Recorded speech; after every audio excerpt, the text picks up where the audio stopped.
ቤተሰቦቼ አቤላ ተዋረደ። እንግዲህ የምወደው የማፈቅረው ፍቅረኛ አለኝ፣ አንተ ከህይወቴ ውጣ፣ እኔ ከነሱ ፊት ለፊት ያለኩህ ነገር እና እኔ ያለሁበት ሲቹዌሽን ግን ይለያያል። ሄርሜላም ስለዚህ ነገር አታውቅም ብላ እንግዲህ እውነቱን አፍርጣዋለች። ሰላም ውድ የተከበራችሁ የቻናሌ ተከታታዮች፣ የኔ ውዶች፣ የኔ ወርቆች እንዴት ናችሁልኝ? ሰላማችሁ ይብዛልኝ ባላችሁበት ውድ ቤተሰቦቼ። ዛሬ የተፈጠረው ነገር እጅግ በጣም አስደንጋጭ ነው ማለት ነው። ሁሉንም ያስደነገጠ ነገር ነበር የተፈጠረው።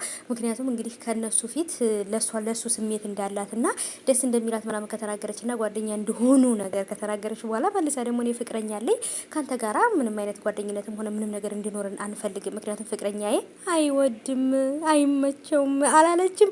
እኔ ልዋረድ ማለት ነው። ምክንያቱም ምንጊዜም ጥቅመኛ ሰው እንደተዋረደ ነው ማለት ነው። ሄርሜላ ከስር ሲል የነበረው እሷን ለፈልጎ ነበር። እሷም ደግሞ እንግዲህ የሌላ ሰው እንደሆነች እውነቱን ነግረዋለች። ገና ወይንም ደግሞ ፈተናም ሊሆን ይችላል። በጣም ብዙ ልፋት ካለፋችሁ በኋላ ፈተና ልፈትን ፈልጌ ነው፣ ምን አይነት ለኔ ፍቅር ያለህ ነው፣ ለኔ ቦታ ያለህ ምን አይነት ነው ብዬ ለማወቅ ፈልጌ ነው ብላ ፕራንክም ሊሆን ይችላል ወይንም ደግሞ አላቅም። ነገሮች እንግዲህ ተዘበራርቀዋል ማለት ነው።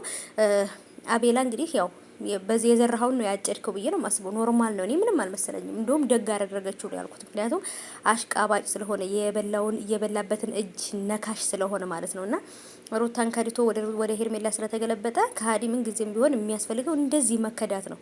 እስቲ እንግዲህ የመክዳትንና የመከዳትን ስሜት እስኪ ዛሬ ይወቀው ማለት ነው።